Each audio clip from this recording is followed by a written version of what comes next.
Okay, that should be it. Reflections on the election. Is that what you're seeing? Yes. Then, Yes. then, Yes, that's fine. then here we go. And so, obviously, I assume has there been horn honking or drum beating or any of that stuff in your neighborhood? Yes. Well, yeah. So you were aroused to the fact that the election was decided in your time zone this morning and mine this afternoon. And when I say decided, this is the Associated Press determining that it has 99.5% confidence that Joe Biden has won enough states to win the electoral college vote. It's not, in fact, the Electoral College vote. I will be speaking later in the lecture about the idea that it establishes a kind of social fact. But social facts can be revised. If you remember, in 2000, Al Gore called George W. Bush to concede and then took his concession back, and we were kind of whipsawed by social facts. Now, I don't expect that's going to happen in this election, but I'm not sure that the president is fully reconciled to these results, and that he will not continue to try to make some post-election mischief with the aim of perhaps at least sowing seeds of doubt in his followers about the legitimacy of the outcome, and with perhaps the broader aim of actually trying to change it. I don't think his prospects for that are very good. I think the only prospect available to him, the only avenue available to him, is in the courts. And I don't think he's got a case. So to be clear, although this is not an official outcome, the press is careful in the way in which it makes these tabulations and calculations. I was preparing this lecture for you yesterday, and I was quite confident that the press could have made the call yesterday that the results in Nevada and Pennsylvania in particular, which were sufficient to get Joe Biden over the line, did not look like they could be reversed, right? I do have to say, Arizona and Georgia, it was a little bit harder to determine. Some stuff that we've learned about Arizona today makes it look a little bit more solid. But all that to say, we do know the outcome of the election.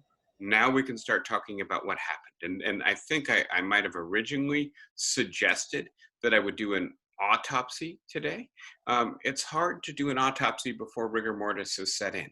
And so I don't have enough information to give you a full analysis of what happened in this election, demographic group by demographic group, region by region, county by county. I hope to come up to speed with that and be able to share some of that information with you. But that's not where we are today. And to be clear, we rely on exit polls to do the autopsy. There were problems with exit polling this year. It's a pandemic. So many people voted by mail. There's a partisan skew in who voted by mail. So if you're doing exit polls, you're more likely to encounter Republicans than Democrats. You're more likely to encounter young people than older people, right? And so the limits on our capacity to fully understand the way we normally do, at least using the resources we normally have, may be limited in this election. But then there's the question that John raised right at the outset, which is, well, even if we got good exit polls, should we still trust polls? And right, this is the information I've been sharing with you again and again to try to take the pulse as we build up to the election. This is where it was frozen, right? This is the day before the election, when the website that I think is probably the most sophisticated with this, 538, said, we're not going to do any more projections. We have all the information we can gather, and we're going to freeze our prediction. So let's see how they did. They called Georgia, North Carolina, Florida, Arizona for Biden. By the way, if I've got it right, somebody correct me if I'm wrong. I think everything below Pennsylvania, including Pennsylvania, they got right.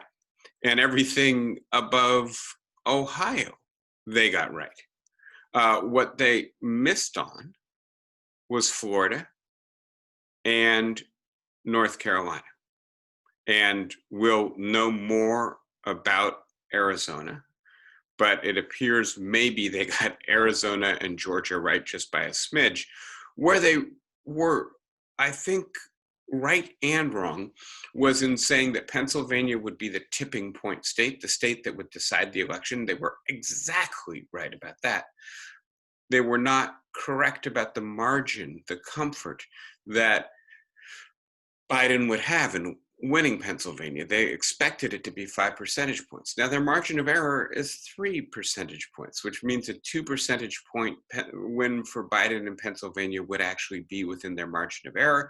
And one of their articles, right? I don't share their articles with you, though I do rely in part on their analysis when I'm speaking with you, said that we're just a margin of error away from a decisive win or a nail biter. And so what we got was a nail biter. But in a sense, I want to say the polling errors were not actually as bad at the state by state level as they were in terms of the popular vote and in the national level, right? And here they've got Biden winning by 8 percentage points. I think the actual margin of victory will be closer to 4 percentage points.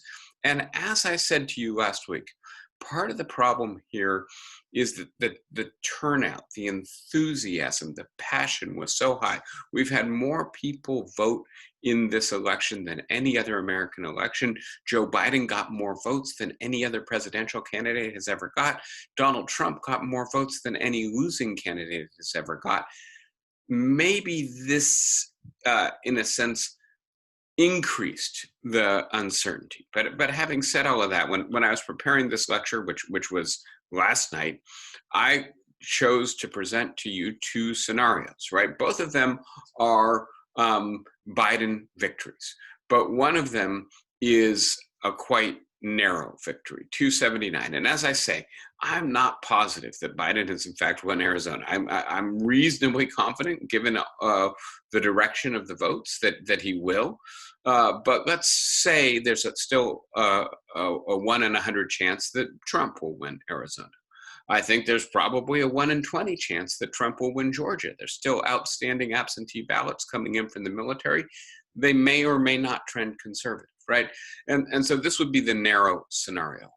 This would be the wider scenario. And please note that both of these scenarios fall out of the realm that pundits were predicting, which was more in the 330 to 350 realm. So again, there was an underestimation of Trump's appeal, his popularity, his electoral viability in a lot of the polling. And we do need to explain that. But it wasn't, I think, as off. And here again, I think we just have to be careful. When we're looking at polls and models, we need to remember that they are imperfect. And we've been reminded this in kind of splash of cold water way in 2016 and in a more lukewarm bath way in 2020.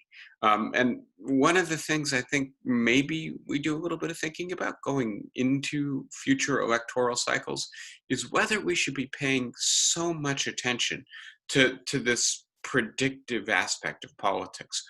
We like it, right? We want to know what's going to happen. In a sense, it maybe helps to alleviate some of our anxiety about the results, or at least to prepare us for what we think is going to be bad news.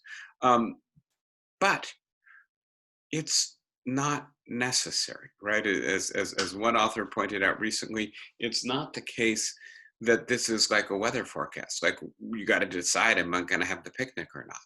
And it does appear that at points this actually influences behavior. If we're more confident our guy is going to win, we're less likely to vote. Or if we're really convinced that our guy is going to lose, we might be less likely to vote, right? And so it cuts both ways, but maybe we should just dial it down a little bit on trying to exactly predict what's going to happen in the election, and recognize that what happens in an election depends upon what voters do when they wake up on election day, or in an election like this in the weeks before the election as they fill out their ballots. And that's not something that can be predicted with precision. I'll say a little bit more about that in a few minutes. In terms of outcomes for Congress, this is, I think, where people are still more surprised.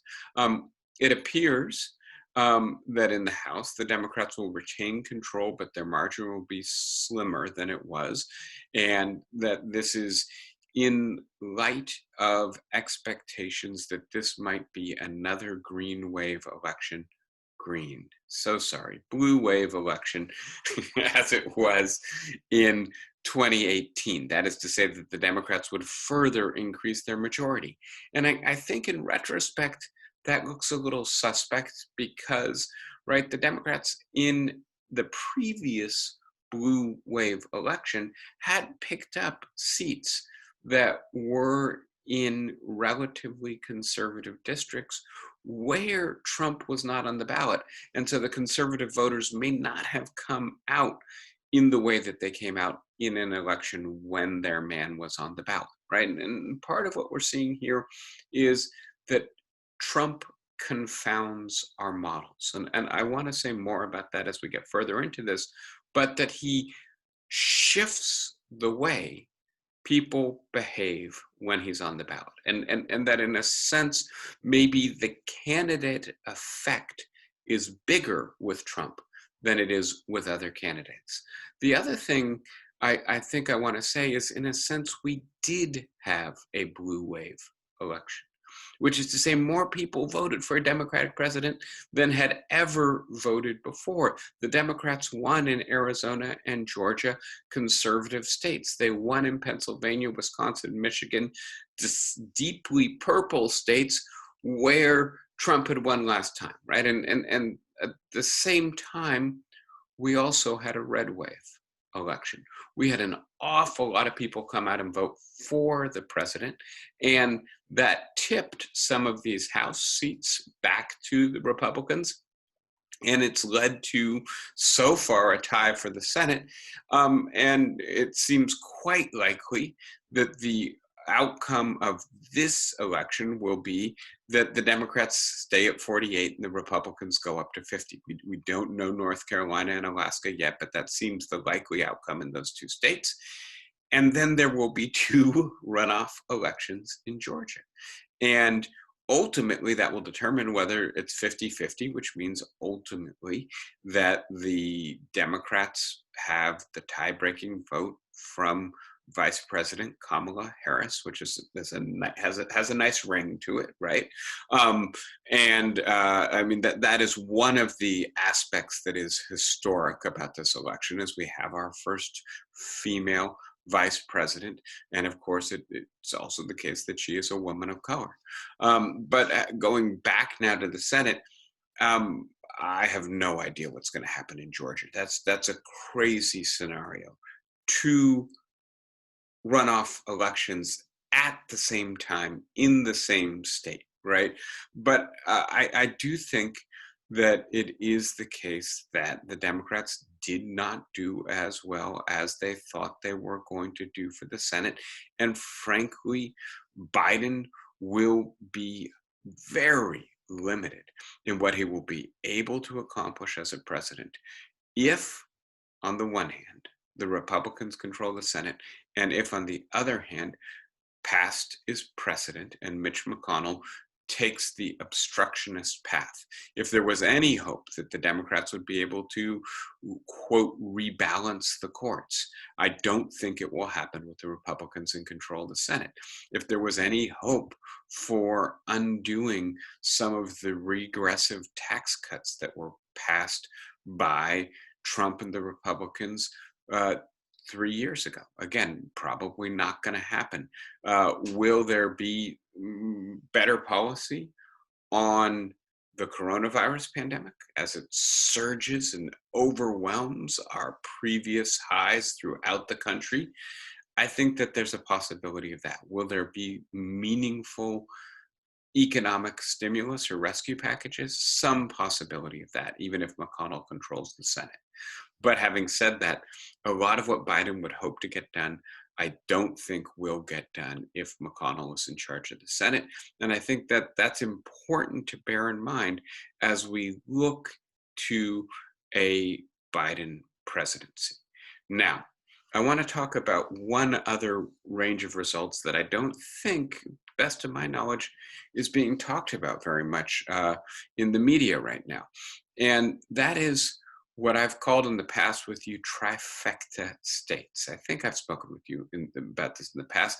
These are bicameral states, states with two houses in the legislature and a governor, all controlled by the same party, right? And so what we can see in 2020 is that there are far more Republican trifecta states, right?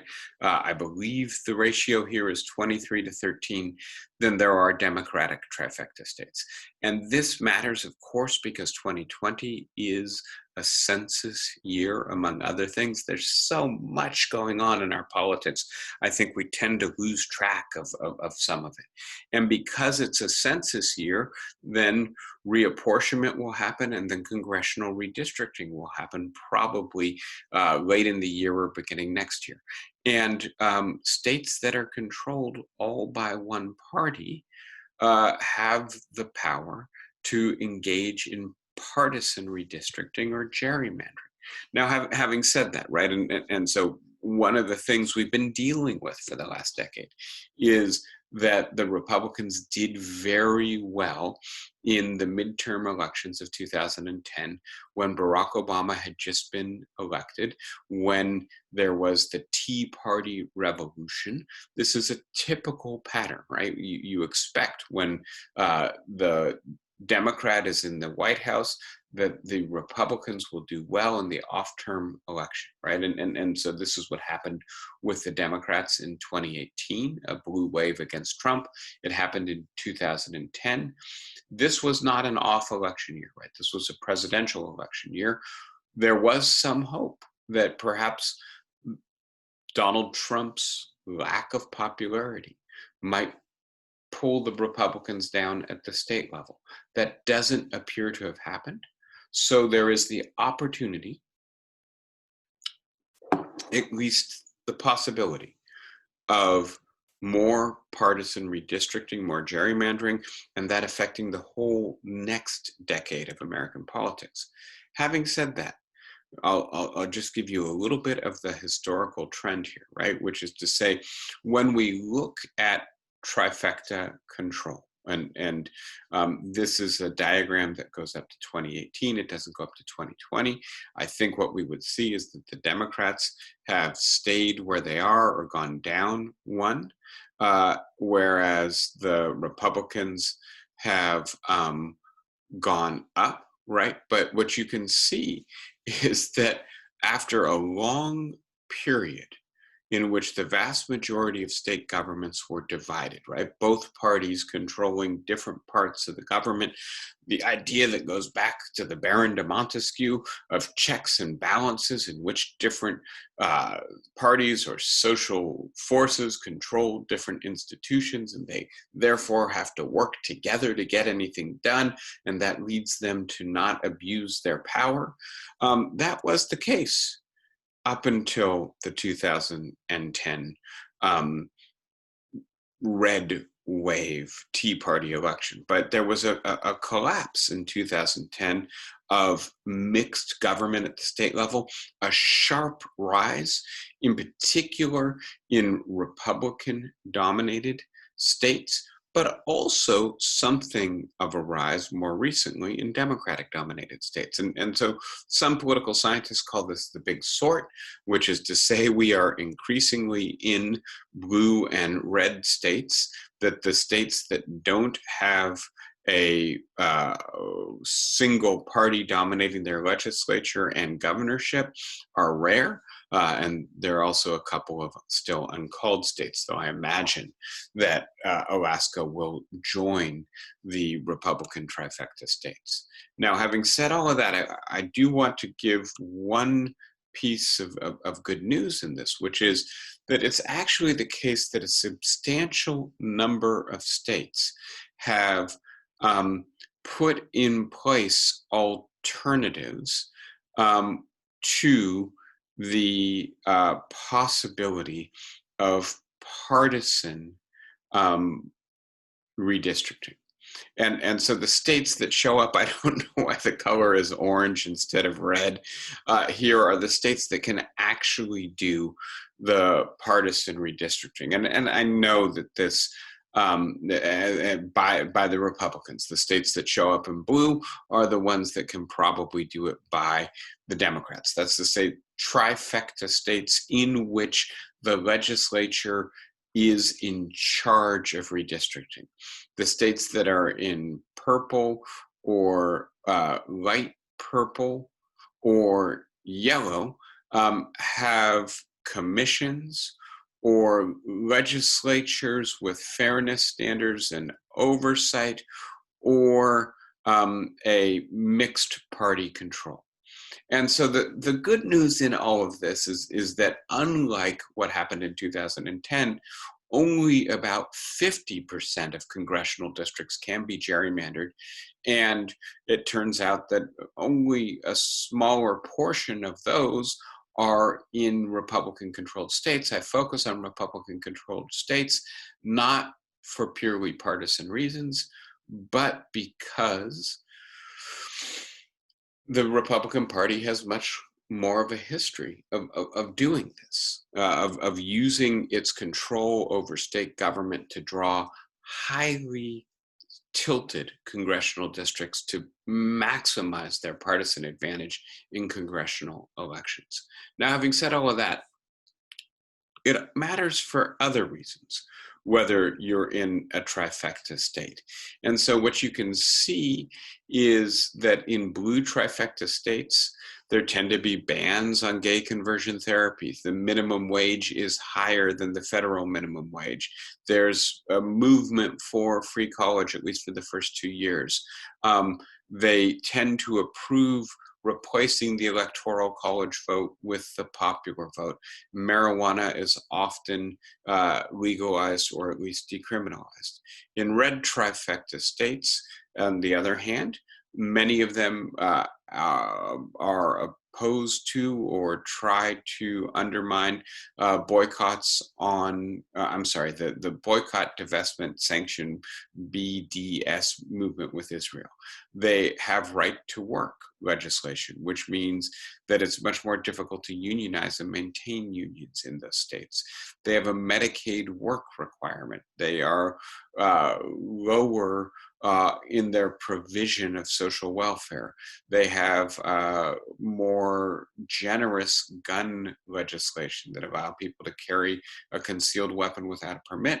Then they have a ban on sanctuary cities. This is not uniform, but as you can see, these red trifecta states tend to have that legislative makeup. So we should be looking at the state level, not only the national level, especially in an election that determines state power when reapportionment is going to occur. Now, let me give you just a little bit of some of the reflections on this. And, obviously a day makes a difference. And so this is stuff that was written by New York Times columnists a day or two ago. I won't completely read it to you, but I will summarize it for you. Nicholas Kristof, who I think is one of the best, most interesting, most insightful columnists writing today, says that in a sense, the Democrats were really well positioned to do very well in this election, that they had a non-polarizing candidate. They had, in a sense, the anti-Trump in Joe Biden. They had all kinds of outrages from Trump, including the recent disclosure of his taxes and some of the improprieties and outrages that those revealed. And they had, obviously, a pandemic that had killed 230,000 people that continued to spread uncontrolled, and that, in fact, laid low the president himself, and a devastated economy as a result. And so he notes that it appears that Trump won 9 out of the 10 states with the highest prevalence of coronavirus during the election. And he then frets, as he puts it, right, that basically half of America, right, roughly 70 million people nevertheless voted for Donald Trump. And I do think that's a kind of gut check for the Democrats in this moment where we are celebrating the victory of Joe Biden. Please note, right, that this was close. And this was close despite all of the headwinds that Donald Trump encountered, self-generated and imposed by acts of God, forces of nature, etc. But that's one perspective I think that's very important to bear in mind. Another comes from another columnist, a younger, less well-known columnist, Jamel Bouie, who focuses much more on race and gender issues. And he says he was hoping for, quote, a decisive repudiation of Donald Trump and the Republican Party for enabling Trump to do a whole bunch of stuff that seemed frankly regressive or retrograde. And so he says, you know, in the concluding portion of this little passage I've quoted to you, what is Trumpism? It's a performance. It's a performance of nationalism, one that triangulates between open chauvinism in favor of the dominant ethnic group and narrow appeals to inclusion with the promise of material gain for anyone who joins his coalition. It's a performance on the same score of success, projecting an image of wealth and power and urging the public to embrace it as its own, a version of The Apprentice in which the contestants are the American people. It is also the performance of an aggressive and aggrieved masculinity centered on the bullying and domination of others. And so to go back to the question that John started us with, right? How are the pollsters so wrong? I think in a sense, it's also a deeper question.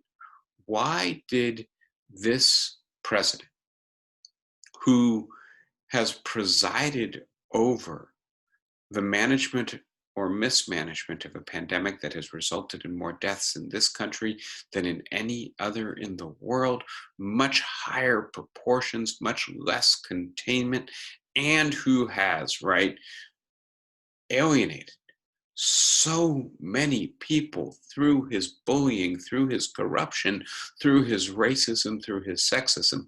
How did he still almost win this election? And please let us note for just a moment that in a sense, this election is the mirror image opposite of what happened in 2016, which is that but for a few thousand votes in a few different states, right, Hillary Clinton would have won.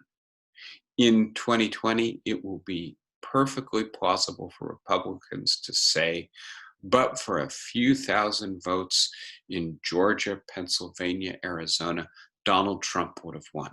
And so this is not the decisive repudiation that Bowie was hoping for. This is not the complete rejection of the incompetent leadership that Christoph was hoping for. It's not just that the pollsters were wrong, it's that we've got to wrap our head around how it is that half the American people nevertheless voted for this man, despite his many obvious, let me call them generously, limitations as the president of the United States. And so that's where I want to jump back in.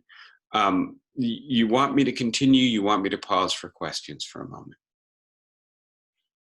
I'm going to continue. Hold your space bar down and talk whenever you feel like there's something that needs to be said at this moment, please. Let me go directly to this question. Why did we underestimate Trump again? Sorry for the bad grammar or the sloppy editing. I was working on this 2 minutes before I joined you.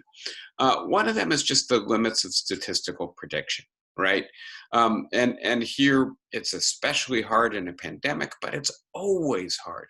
You know, roughly 2% of the people who pollsters contact actually fill out their surveys. So, who are those 2%? Are they representative? Who's going to vote? At what rate are they going to vote? Who's telling the truth? Who's distorting what they have to say? Who hasn't made up their mind yet, but feels like they should have, right? And so public opinion is fluid and hard to pin down. It's not something that can be scientifically modeled. We're not great at predicting the weather, but in a sense, the weather should be predictable, I think. Maybe it's stochastic, but that's an aside. Generally speaking, you know, it doesn't change its mind in the way that people change their mind. It doesn't misrepresent its trends.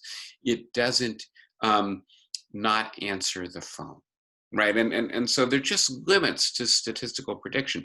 But beyond that, I want to say something else. And here I'm drawing on the great German American Jewish political philosopher Hannah Arendt, who was at pains to constantly distinguish between what she called behavior and action.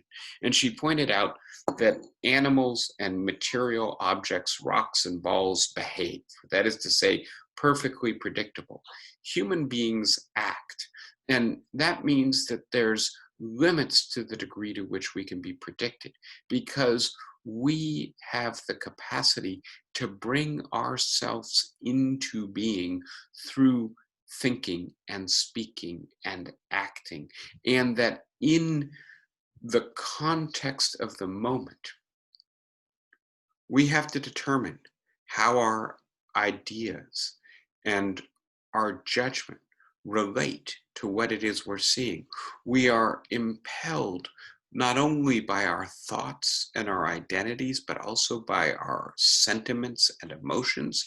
And this means that we are often even unpredictable to ourselves, let alone to each other. And so maybe we're actually, in a sense, neglecting the full extent of human freedom when we expect the polls to be so accurate. So two reasons to think maybe we should just stop it about being so confident in our predictions. And I will plead guilty. I obviously have been presenting these models to you every week as if they were really good ways to discern what was likely to happen. I think maybe 2020 in combination with 2016 will disabuse us of not only some of the arrogance that comes with thinking we have the best models, but maybe also some of the mistaken assumptions underlying polling and the thought that political behavior can be so precisely predicted. But let me also point to a couple more specific factors in 2020 that I think may not generalize or may, but it's certainly the fact of Trump combined with the pandemic, et cetera, make this a different kind of election. So the first factor that I would point to is that we are a deeply fractured society. And I'll describe this in two respects. One of them is economic. We transition from being a manufacturing to being a post-industrial society, and the economic effects of that have been highly uneven, right? Certain areas, I'm in one of them, the East Coast right by New York City. Other areas, you're in one of them, the Bay Area, right, have done very well in transitioning to information or financially based economies, and so have seen genuine wealth creation, rising incomes, maintain some of their economic mobility. I'm not saying it's great for everyone. Expenses have gone way up and inequality has increased. But certainly, if you had to pick where you wanted to be in the United States, given your economic prospects, you would pick urban coastal areas, right? They have managed this transition. Rural areas, Midwestern areas have frankly not successfully transitioned away from a manufacturing economy. And the result is that, in a sense, in the United States today, we have two different economies, maybe two different societies, and that we may be limited in our capacity to understand each other very well, and the degree to which hostility, resentment, mistrust of the other limits even our capacity to predict how the other is going to react. And so that would be one limit on, frankly, the punditry's ability to understand what's happening in the part of America that thinks that Trump is the first politician in a generation or longer that speaks to them, that gets them, that channels their anger and resentment and fear over what has happened to them, and that pushes back against the elite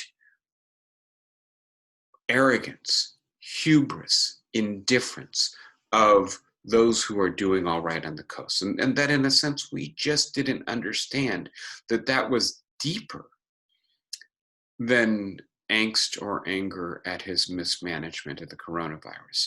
It's also the case that we're in a period of rapid and dislocating social and cultural change, right? And so I'm sorry. Let me first emphasize the digital media communication system. And that's obviously related to the cultural change, but it's not the same, right? And so we live in a world where you can sow the seeds of a story through Twitter, through other social media platforms like Facebook, or areas on the gray or dark web that most of us don't visit. You probably have seen some of the stuff on the Biden crime family, right? The idea that the corruption is so deep that he essentially is the head of a criminal enterprise. And I think most of us either didn't even encounter that at all, or were so indifferent to it, so dismissive of it, that it made no difference to what we thought about Joe Biden or Donald Trump. But, and by the way, let me just note very quickly, I do think the mainstream media, from the Wall Street Journal to MSNBC, so everything except for the far right, did a very good job this election cycle and not repeating the mistakes of 2016.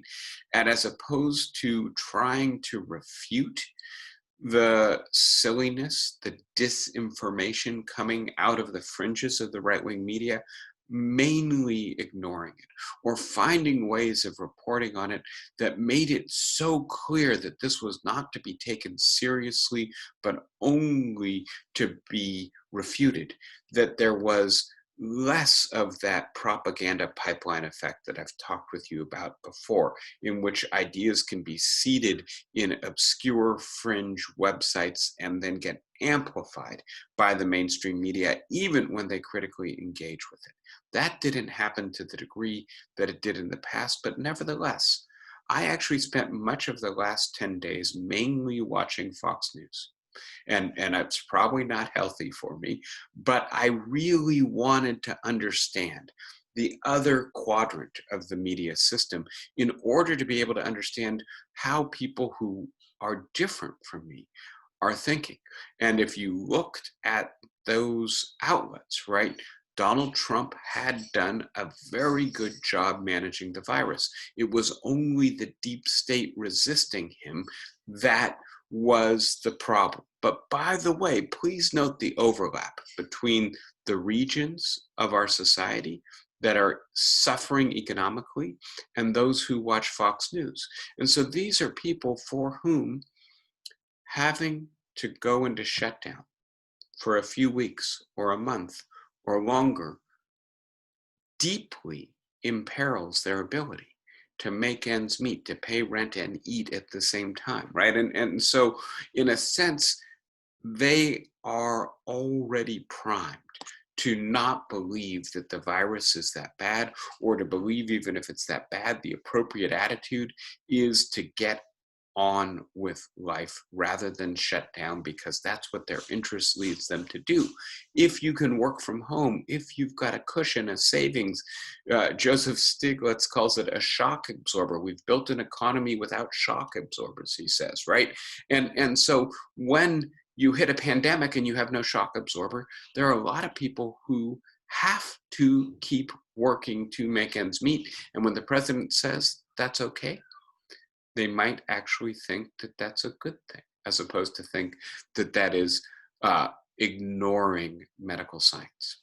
So, right, different media environments lead us to not understand each other very well, to not have common information, a common sense of reality, which grounds then our capacity to understand each other, speak to each other, debate with each other.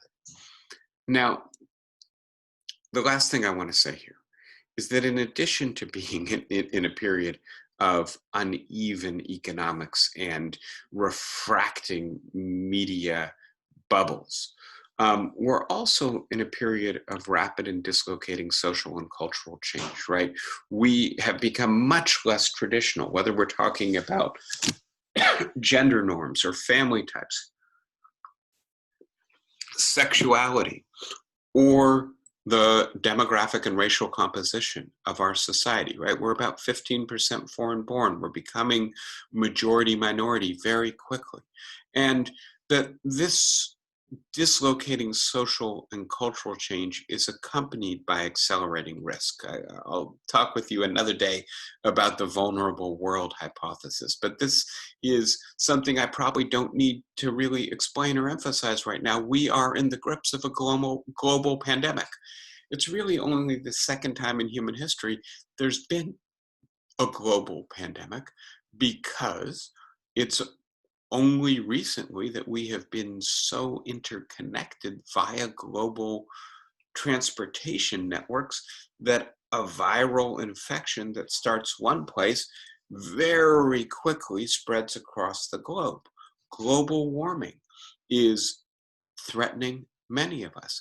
And there are other risks, which I won't talk about today, that stem from the fact that human action is now so powerful and so interconnected that we can inadvertently unleash forces that potentially threaten human life on the planet, certainly disrupt our taken for granted baseline level of security and comfort. And in these conditions, right, fast and disruptive social and cultural change, risks that are difficult to anticipate and scary to manage, we may want someone who makes some meaning out of this chaos, who presents us with some charisma and transfigures our anxiety into anger, who suggests that there's some simple target, a scapegoat to blame for all of this. And especially, we may want somebody who presents themselves as having a great deal of authority. And these are all ways in which I think Donald Trump appeals to an important segment of the American electorate that really don't have to do with his policy or his competence, certainly not with his political correctness, right? And so it's not just that we may not understand each other very well. It might be that there's an entirely different register on which some of us are understanding or reacting to what Donald Trump is doing. And so I will immediately confess to being pretty much a pointy-headed rationalist. And so there's a frequent tendency among people like me to not only neglect, but to just dismiss that kind of appeal.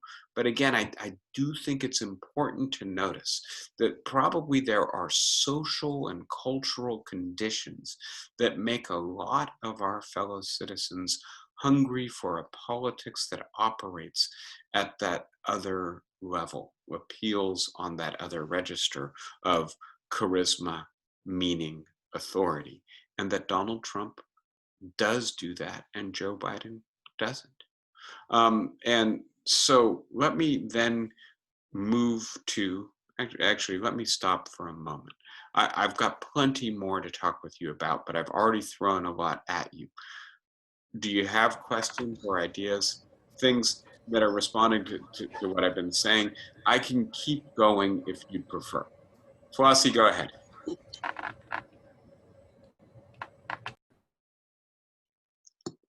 Flossie, I think, let me see if I can unmute you. Okay, you're unmuted. Go ahead, Flossie. There is a physician that I know who is very compassionate, works very hard in private practice. She lives in a gated community, and she professed to wanting to vote for Trump, except that she had to take a second look at herself. Supposedly, she is a Democrat and does the right thing and all of the things that would express her moral conscience. But what moved her in the direction of Trump is that there was an enterprising group of people who wanted to open up that gated community to low-cost housing. That meant that her whole community would consent to a high-rise project. Her whole community would have to open up a beachfront. And even though she decided that she would not vote for Trump, she sure as hell didn't vote for Biden. Interesting, interesting. Oh, And I'll tell you very quickly, Flossie, I don't have full handle on the voting demographics right now, but it does appear that one of the areas that Trump actually lost support in that may be pretty important to this election is white, affluent, suburban areas, right? Exactly the areas he tried to scare with the tales of they're going to build low-income housing in your pricey gated community, right? Gated maybe not by literal gates, but by property taxes. And so one of the things that I think is interesting here is, again, we're getting more and more of a sort in which people who have a college education and tend to do better in this economy are more and more voting for the Democrats. People who have less of an education are more and more voting for the Republicans. That's certainly true for white people. It's more complicated when it comes to Latinos and African Americans, but it does appear that Trump did better with Latino and African American men in 2020 than he did in 2016. I think all of this points out, and this is something I'll just speak to you briefly about. Something we always know, but we should just remind ourselves about, which is that politicians represent diverse or heterogeneous coalitions, right? It's not all the same people who want all the same thing that vote for them. They often succeed by being multifaceted, by being different things to different constituencies. And please note that a fair bit of us vote our party because it's our party, not because we're assessing the policy positions of a particular candidate. Many of us are not that dedicated to politics or that active or proactive in assessing candidates, right? And so one of the questions coming out of this, I think, for the Republicans is going to be, do they remain the party of Trump? And has the damage that Trump's done to them with those well-educated white suburbanites been offset by his mobilization of groups that were basically dormant in the political process, not turning up, not voting, who are now coming out and causing a red wave to offset the blue wave? Similarly, the Democrats have a record. I do that a group of people, when they get to the ballot box, will vote the gut vote. In other words, not their finest sentiments, but the sentiments that they would not admit to others. That takes precedence. And I think we have to recognize that. Whatever they say There's something that they hold sacred. It may be a piece of real estate, and that's important. Yeah, or they may know all these reasons to vote for Biden, but in the back of their mind, there's that nagging doubt: what's he gonna do to the economy, right? And I think there are some people who prioritize that as well, right? And so, yes, I think you're absolutely right that one thing that seems to have clearly emerged from this is either the polls were not adequately modeling electoral behavior, or people had not really made up their minds Yeah. until Other the parts, yes. last few days of this entire process. Okay, thank you. Yeah, you bet. And I'm not seeing or hearing anyone else, so let me give you a little bit more information. The Hello? slide I'm showing you right now is a slide I showed you last week on all the different scenarios. And here I want to focus on good news, right? Which is that in a sense, the third scenario was exactly right, right? Narrow Biden victory with red mirage and blue shift, right? That is to say, right, it looked like Trump had won Pennsylvania and Georgia and Arizona on Tuesday going into Wednesday morning. But slowly, as the mail-in ballots got counted, it shifted in Biden's direction. And the question I posed is, will it be acknowledged or disputed by Trump and right-wing media? Now, right-wing media, I think Fox News is a pretty good barometer for it. And I was watching Fox News 10 minutes before I started speaking with you. And I'm relieved to tell you that they are saying Joe Biden is the next president of the United States. We'll have to see when Lou Dobbs and company come on air if they say that as well. But right now, that is the headline on Fox News. Maybe it's a bit of luck that the news broke midday on Saturday when a lot of people can watch Fox News, but when Ingram and Dobbs, et cetera, are not on the air, right? Will it become, as a result, a social fact? Which is to say, in a sense, most people say, look, the AP, Fox News, the election officials of states in which Republicans have a lot of political power, whether that's Arizona, Georgia, or Pennsylvania, are all saying the same thing, right? So maybe this is just the way it's turned out, and then Trump either acknowledges this, there's some sense that maybe he's starting to come around to that, or else he's very isolated in disputing it. And so let me stick for a moment with the Trump does not acknowledge, does not concede, and instead continues to try to sow the seed of doubt. Let me just point out, right, we've seen that he's gone to the courts. By the way, we didn't see almost any disruptions on election day. That's very good news. And I think we have to remember, in the middle of a pandemic, we broke records in this existential election where so many of us felt that this was the future of our country on the line, that the very identity, the very safety, the capacity to either control the virus or maintain the free enterprise system, democracy itself was on the ballot. We managed to peacefully and in an orderly fashion conduct a national election. And by the way, more people voted in it than any election before. And maybe that's in part because it's easier to vote by mail. But it's also the case, if you saw the cover of the New Yorker, it's a wonderful cover. Yes, Right. very There were people who waited in line 4, 6, 8 hours. I heard one person interviewed who said something wonderful, right? Which he said, I just waited in line 4 hours. That's a pretty good bargain to determine the next 4 years, right? Oh, I'm not. Good investment of time, right? And so all that to say, right, that there's a lot that's actually good in this election.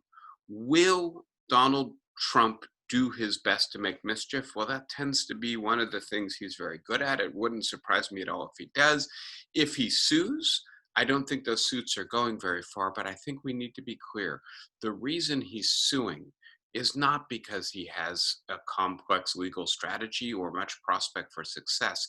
It's because it continues to seed online conspiracy theories. It gives him the toehold of credibility he requires to be able to convince the 20% of the population who seems willing to go down pretty much any rabbit hole he wants to take them down that this is the right thing. And so it seems to me that one of the real worries is not that this election is going to be overturned or that Donald Trump is going to stage a coup or not going to leave the White House on January 20th, but that we're going to come out of this very fractured, right? That Trump will leave the White House.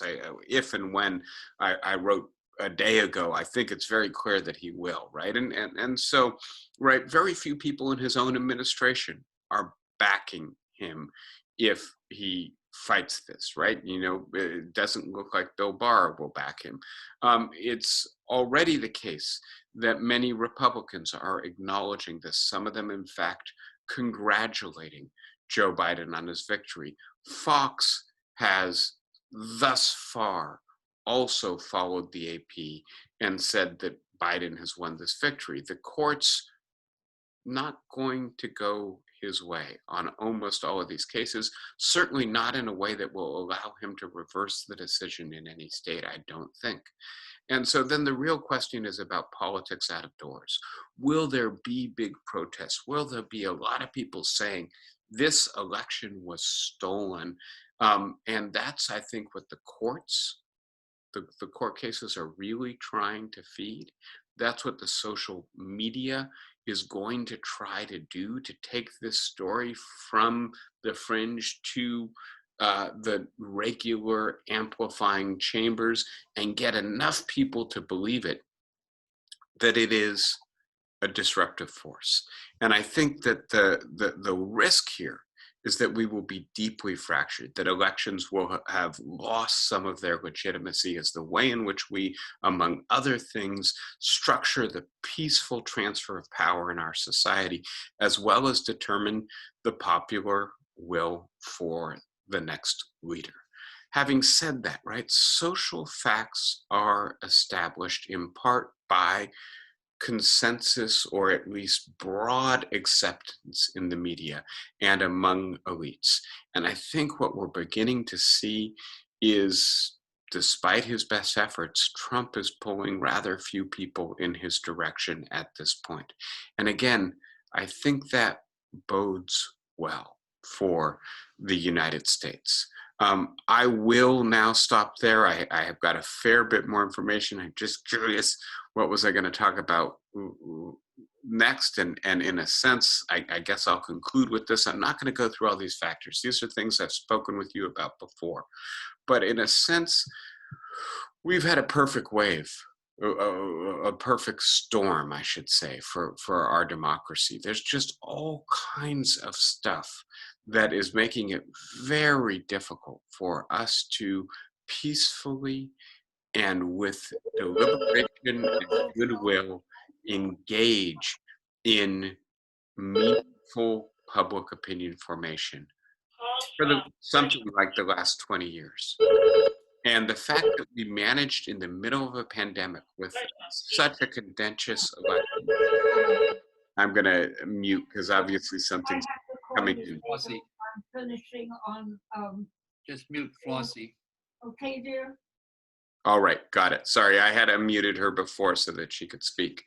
But the fact that we managed to bring this off, right? That to actually change leadership, to, I hope, put our country on at least a somewhat better course, a somewhat less destructive course, to put into the highest office in the land someone with experience and competence and the kind of capacity required to do what needs to be done in a pandemic, in a deep economic contraction, is perhaps somewhat reassuring for all of us. All right, I'll stop there. And I know I've spoken for almost the whole time, but but I do want to hear your thoughts. Anybody want to start us out with a I- thought or a question, a comment? Hey, David, I've got a question. Okay, go ahead. Is that Ann? Yeah. Okay, go ahead. The thing that concerns me, the polls are in the past, and those have been good points. Almost 50% of the people in this country that voted for Trump. And I would like, not today, but in the future, to find out, a little more about who they are and what that means for the rest of us. We don't understand them. Those of us on Thank you, Ann. And by the way, congratulations on being fast on the draw. You beat John to the first question. but yes, 70 million people voted right. for Donald Trump, right? That might be the second or third highest, I guess, total of votes received by a presidential candidate in American history. Now, the population is bigger, so it's a little deceptive, but that's a hell of a lot of people. And I tried to go some of the way to explaining that today, right? But you're right, I need to do more. There are people who feel left out, not just economically precarious and vulnerable, but also neglected in the thoughts, the concerns, let alone the policies of the representatives of both political parties over much of the last 20 years at least, right?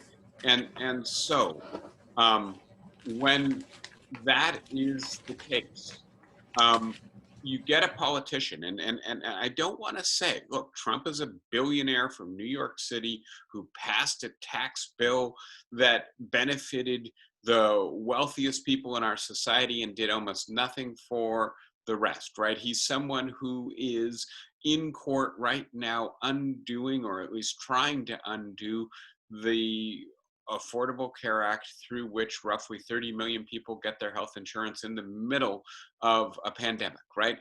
But in a sense, and this goes back to what Flossie was saying, that there's a gut sense that this guy is like us, that this guy doesn't talk down to us, that this guy doesn't disrespect us, that he understands our anxiety and our anger, and he's giving vent to it.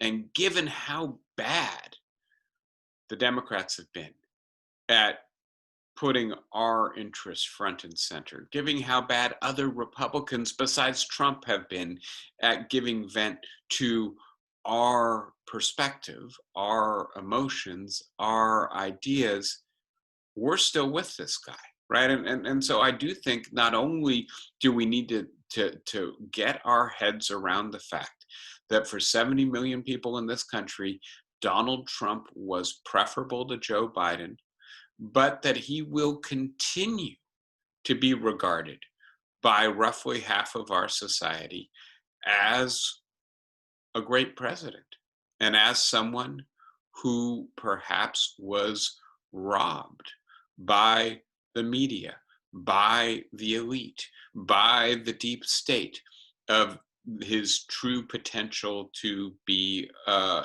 great president, right? So yes, you're absolutely right. And in a sense, we just got to say that to ourselves again and again, that this is the way roughly half of our society thinks. And in a democracy, you can't dismiss half of your fellow citizens. You got to try to understand them, to address yourself to them.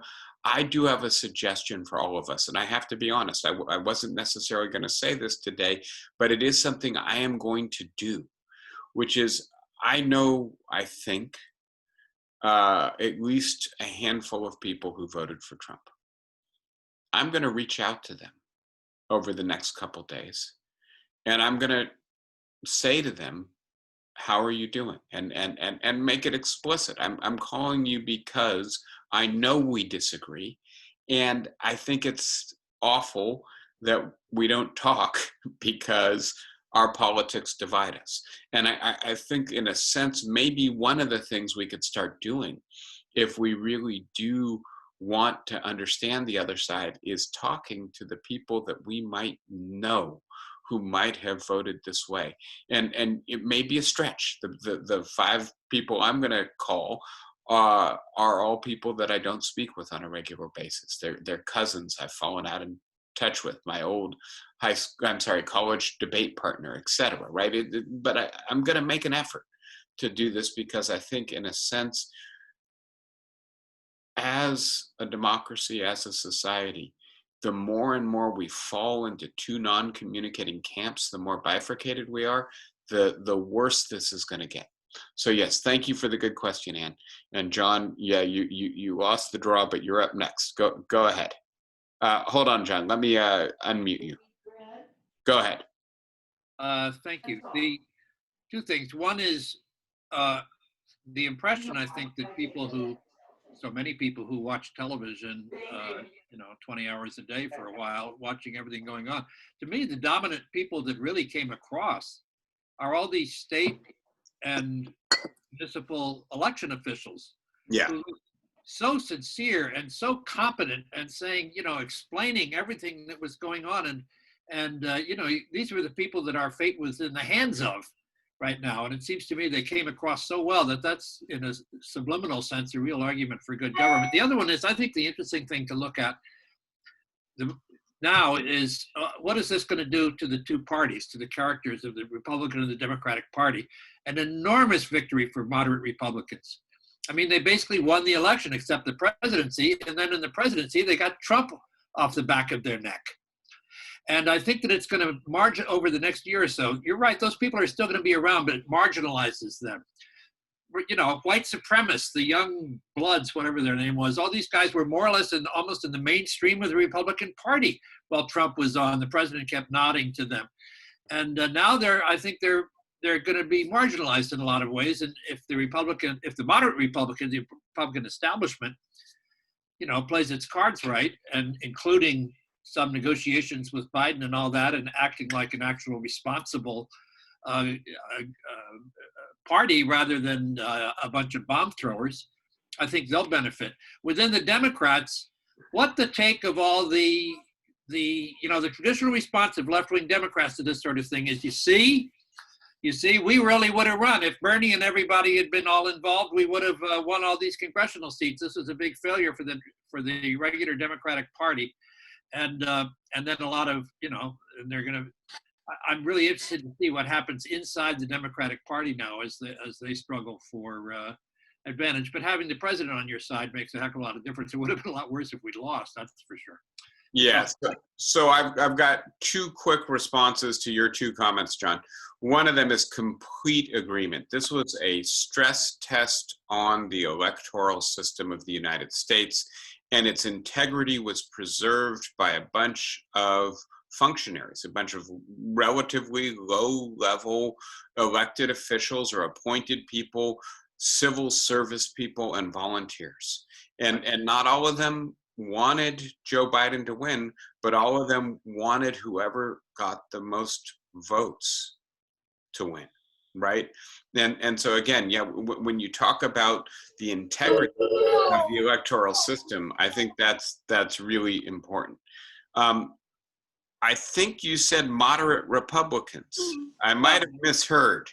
Establishment Republicans. Okay, establishment Republicans. So I have 2 predictions for the future of Donald Trump.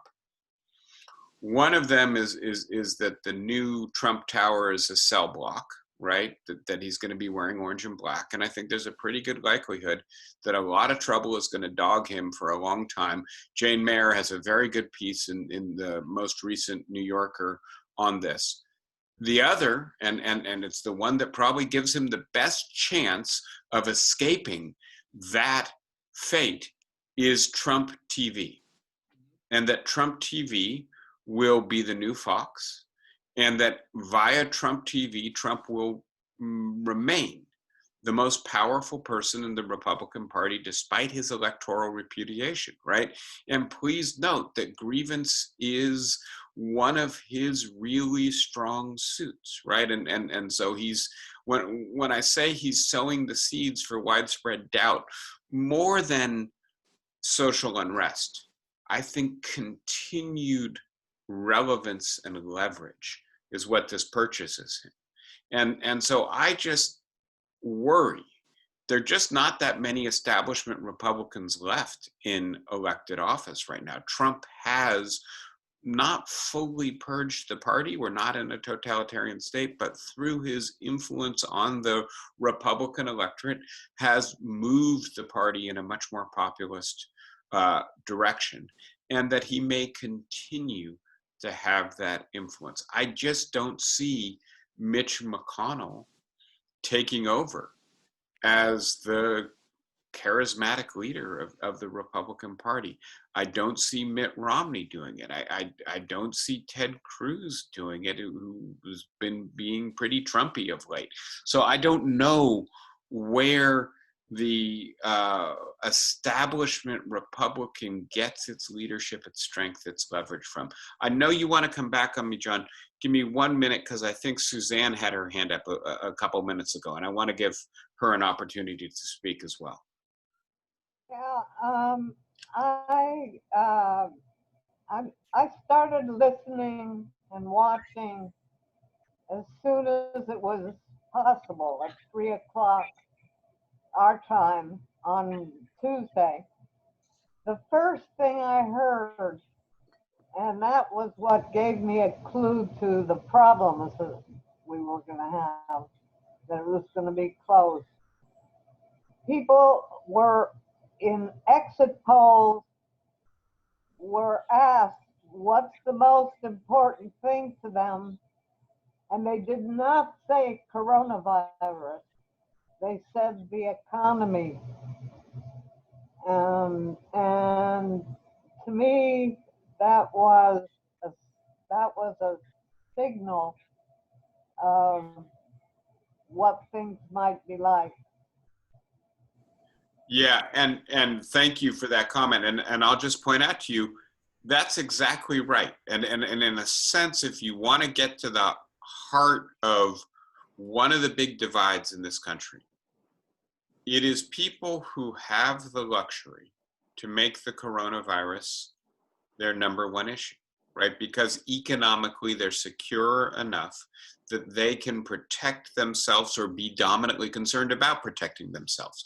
And then there are other people for whom, no matter that the coronavirus is lethal and stalking them, no matter that in terms of long-term economic policy, it's actually more rational to tamp down the virus first so that the economy can begin to come back in a stable way, as opposed to being whipsawed by continuing outbreaks and then needing to shut everything down again, right?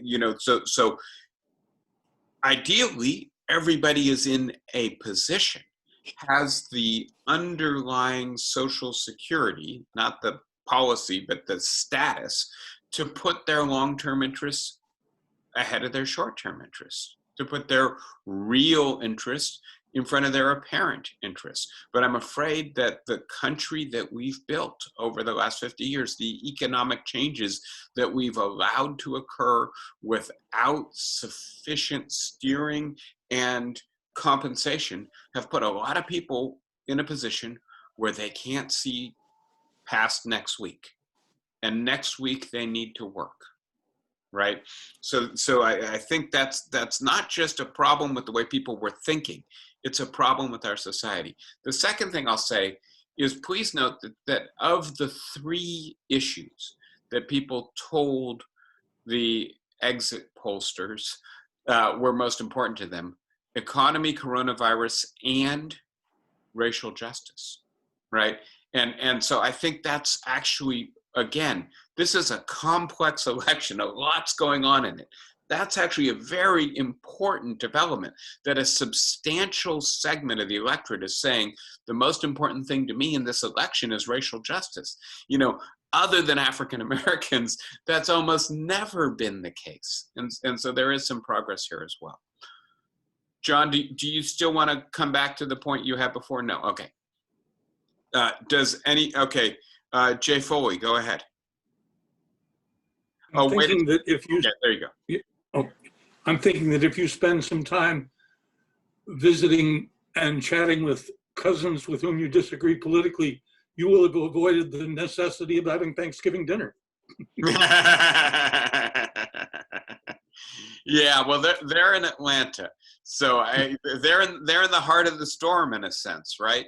I don't think I'm actually going to see them, but I am going to try to visit them. Matt, is that a comment or is that a hand wave? Is that a wave goodbye? No, that's I just wanted to say that if we have 2% of the people who are trying to be polled actually responding, that means that 98% are saying, go away, I don't want to be bothered. And my feeling is that the people who are most angry. One second, Matt. Let me see if I can fix this. Leading as president. And so. Okay, Matt, now you hold your space bar down.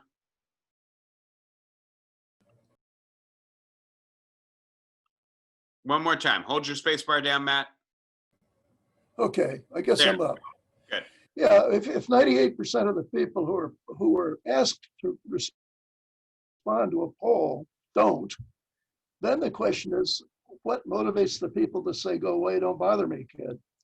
And it seems to me that they're, if the anger is greater on the part of the Republicans, you get more Republicans blowing off the pollster, and then you get it looking pretty good for the Democrats. And then, of course, it turns out it's not as good as we'd hoped. Yeah, good point. And this is what pollsters are always trying to do. Statisticians are always trying to do, to guess about what the skew or the bias, the lack of representation in their sample is, and to then weight it appropriately. And obviously, it's not terrible. Let's 2016 was worse than 2020 in terms of our failure to understand what was going to happen. 2020 is not a huge error, but it's an error. And frankly, I think part of this is that so many of us were so desperate to believe the polls that we were shocked and dismayed when they didn't turn out to be exactly predictive, right? But yes, you're right that pollsters, I'm saying maybe we should stop paying so much attention to them, and that in a sense they distract us from what we should really be talking about, which is the substance of the issues. Same thing, by the way, with the Electoral College. We've spent so much of our time over the last 4 days wondering what was going to happen in Pennsylvania, Arizona, and Georgia, that we neglect the fact that 120,000 people caught the coronavirus in the United States yesterday, right? And that our hospitals are starting to fill up in certain places, et cetera, right? And so maybe we need to be a little bit less horse race focused, a little bit more focused on the issues. Bob, I know you've got a question. I'm unmuting you. There you go. And now you can hold your space. Go ahead. Okay. My question, you've sort of danced around it quite a bit today, is what is the future of Trumpism? Can he maintain the visibility, obviously not of a president, but certainly he's got quite a following out there. If he really gets Trump TV off the ground, how influential will that be, and can it be muted to some extent because Cyrus Vance prosecutes him and throws him in jail? Yeah, great question. Thank you. And I don't have a crystal ball. I'll just talk through some of the scenarios here, right? I think it's worthwhile remembering, and when I was talking with you about being a pointy-headed rationalist, and so not maybe having as good a compass for understanding the appeal of a charismatic authoritarian leader, in the back of my mind, I'm thinking about how little sense Adolf Hitler makes to me, right? How in the world could anybody look at Mein Kampf and think anything other than this is the rantings of a deranged man, right? But obviously, a fairly well-educated people fell for that poison. And the reason I bring up Hitler in this moment is not to compare Trump with Hitler. He's certainly not that dangerous. And fortunately, he failed, it appears, to consolidate the tools of power that were at his disposal for the last 4 years. Again, another pretty, I think, mixed but ultimately good verdict on American institutions, right? Because he certainly has all those authoritarian tendencies. But the reason I bring up Hitler is because Hitler did pretty well on trial and in jail, right? And so who knows? Donald Trump seems remarkably resilient, right? Here's a man who we now know not only has he bankrupted and cheated so many of his projects and contractors, but he's been capable of squandering vast fortunes repeatedly and nevertheless resurrecting himself in the guise of a successful business person and leader, right? So I think we have to be careful of counting him out. But I think one thing to say is, he said apparently to one of his advisors, not now, but maybe a year ago, as he was riding through the presidential motorcade, I don't think I could go back to developing real estate after this. One thing we're dealing with is clearly a very narcissistic man, someone who needs to be loved by us in order to love himself, and who's going to have some injured narcissism, right? Which makes him dangerous, right? But will he simply be preoccupied with defending himself, right? So we've got both Letitia James and Cyrus Vance coming after him in New York over tax and business practices. We seem to have the IRS coming after him. We have debtors coming after him. If you combine what we know from his taxes with what the Financial Times estimates, he's probably over $1 billion in debt. He may have to spend an awful lot of his time playing defense, but he could pivot to playing offense and hope that he makes enough money eventually through Trump TV or whatever it is to pay that stuff down, to hire the legal team to play defense for him. I think we would, be sorely mistaken to count Trump out despite all the trouble he's facing, despite the chance, considerable chance, that he may end up spending some of the next couple of years in jail, or at least on trial, right? He may use that to his advantage. I have an idea. Okay, and I'll make this the last comment for today because we are way over time, and I can see Amy's trying to get us to shut down and be able to go to lunch. Who is this? Who has the idea? Bonnie. Bonnie, I can't see you, but please. Oh, there you are, Bonnie. Go ahead. I think he should be sent to California to rake up all the leaves that fell off the trees this year. In an orange and black jumpsuit, right? Yeah. All right, everybody. Look, it's been a bumpy ride, this election.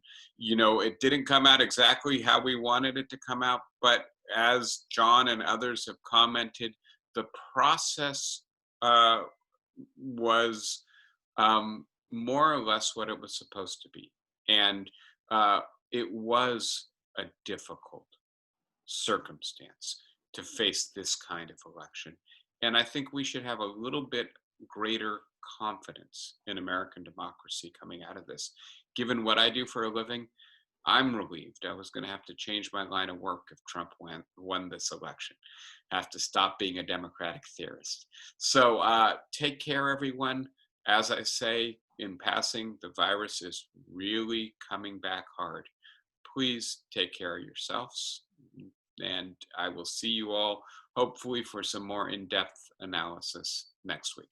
Bye, everybody. Take care. Thank you, David. See you next week. Thank you. Take care. See you next week. Bye-bye.